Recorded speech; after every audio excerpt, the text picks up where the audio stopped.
It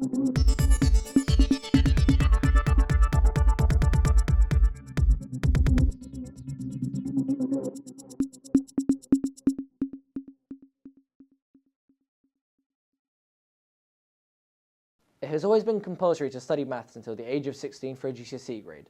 However, that is about to change. The Prime Minister, Rishi Sunak, is attempting to make studying maths until 18 compulsory. Here's why. These decisions may affect people in many different ways. Some might benefit from this and some might be affected negatively. These include students, parents, and teachers. It's unknown whether forcing our students to learn maths until the age of 18 will be effective. How all is known is that our students are leaving school without the necessary skills and knowledge. However, what we do know is that our children are not leaving school with the necessary skills or knowledge. Thus, this needs to change. Do you think it will help? Well, it's interesting because they've made it compulsory for students to do maths up to 18 if they don't get a grade 4. Nobody has then looked at the figures over the last year to say, oh, this has improved maths. So we've got all these students doing maths up to 18, and no one's analysing how beneficial that is. I personally don't think it will, I don't think it will make a difference in terms of students' numeracy, their mathematical ability, businesses being happy with students' mathematical ability. No, in short, I don't think it will help. The Prime Minister believes that we are letting our children down, as many are not educated well enough when leaving school. Only half of 16 to 18-year-olds are studying maths, and this includes GCSE research and science courses. In a world full of data and statistics, children should not be let out into that world without the required skill and knowledge. There is currently no talk whether A-level maths will be compulsory or whether there will be new qualifications introduced. That was Louis Clifton reporting on Rishi Sunak making maths compulsory until 18. Our next story involves 14 schools across the UK and USA. These schools were all hacked by a hacking organisation called Vice Society. They allegedly stole highly confidential files from all 14 schools and then made demands for money before leaking the documents if payments were not made. They took staff pay scales and student passport scans and confidential offers made to staff. A series of attacks were made at varying times within the years 2021 and 2022. Files that the school kept on Microsoft Teams were stolen whilst the school systems were down. Hack of Pates allegedly took place on the 28th of September. The school sent an email around to parents saying that the phone lines and communications were down. 5 days later, they sent an email out informing the parents of the attack. One of the many schools involved was Pates Grammar Schools, where a spokesperson for the school said they took their security and their data extremely seriously. So with the rising amount of cyber attacks around the world each year, do you think schools should be more prepared for a cyber attack now more than ever? How would TRS react in the event that a cyber attack was carried out on the school? Of course, if the cyber attack was to take place, TRS they do have measures in place to prevent, obviously, the cyber attacks. But if something was to happen, they will obviously have to ensure all data that's been leaked through this attack is recovered. And I think we do have a disaster recovery plan in place that obviously will be actioned as soon as we find out or we get to know that there has been an attack. Our next story involves our Prince Harry. He's recently released his own book called Spare. Many people aren't happy with what has been said. Here is Sinead O'Callaghan with the report. Harry opened up to the world about his inner thoughts and feelings, admitting to have taken cocaine when he was 17 years old. He confesses that the reason he took it was to fit in. The quote, "Of course I'd been taking cocaine at that time," suggests that the Prince thinks it's normal for that age group to be taking illegal substances. Prince Harry sharing this information can influence teenagers and young adults to intervene with illegal substances, thinking it's alright as their role model admits to the crime unbothered. One of the stories that are in the book Spare is that Prince Harry admitted that he lost his brother after his wedding. As he walked Kate up the aisle and as they disappeared through the door into the carriage that conveyed them to Buckingham Palace, into the internal partnership they'd pledged, I recall thinking, goodbye. This seems a contrast, as before they're all seen as a trio, and however now it's completely different. Are you sure it's all right what you can see of us? Yeah.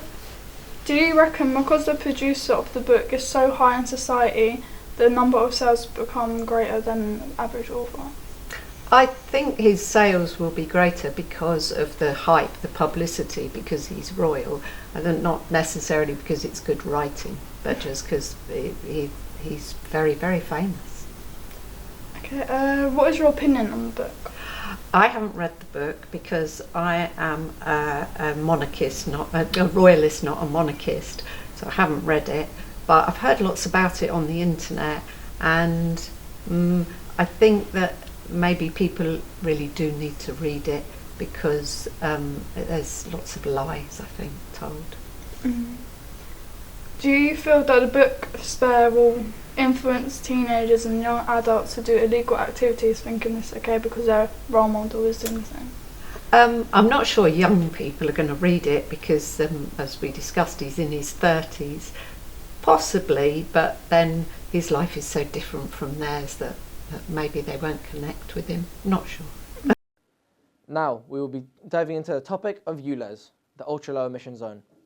The Prime Minister Rishi Sunak and the Mayor of London Sadiq Khan want to expand the ULEZ into Greater London by August 29th. Hello, my name is Jimmy. As of now, I'll be reporting on the case of the ULEZ in London. The ULEZ is a zone within London where cars manufactured before a certain date can't enter without paying a price of £12.50. The ULEZ was implemented in London on the 8th of April 2018 to reduce air pollution. Air pollution contributes to 10,000 deaths a year in London. The current Prime Minister, Rishi Sunak, wishes to expand the ULEZ into Greater London. The Mayor of Croydon concludes that the changes in air quality was only a small amount after expanding the ULEZ into Croydon. What kind of vehicle do you drive? I drive a Mini. How will the ultra-low emission zone affect you when it expands into Bromley? Currently it won't affect me, but the moment it does, I would get rid of the car. And do you think the ultra-low emission zone is effective? No, it's a money-grabbing opportunity by governments. What kind of vehicle do you drive? A Toyota Avensis Estate. How will the ultra-low emission zone affect you when it expands to Bromley? Currently it won't affect me because it doesn't affect my car. Do you think the ultra-low emission zone is effective? I believe it is effective, but I also believe that they should allow people more time to change their cars. What kind of vehicle do you drive?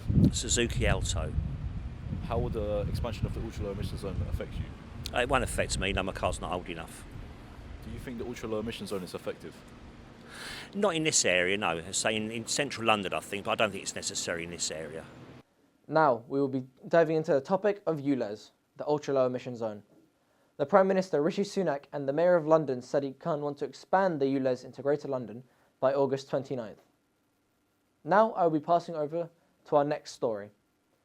In the recent controversy of the fashion brand Balenciaga, there have been many protests towards their new 2022 and 2023 spring and summer ad campaigns.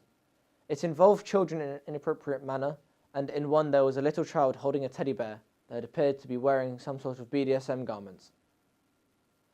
Now, that is the end of our programme.